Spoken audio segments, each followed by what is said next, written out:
I've always wanted to work with Direk Brillante Mendoza.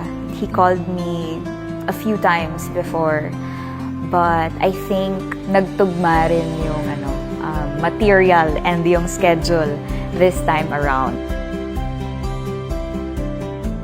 Walang script.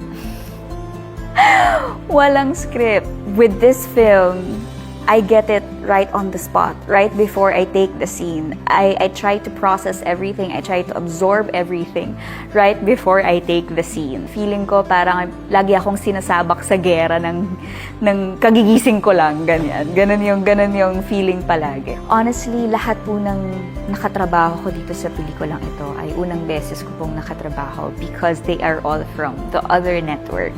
Ang saya nung buong experience kasi everyone was so grounded and everyone was so true to their characters. So kahit unang beses ko lang po silang makatrabaho lahat, it wasn't so difficult for me to actually connect with them when we do our scenes. I like how they actually treat me like I'm 16.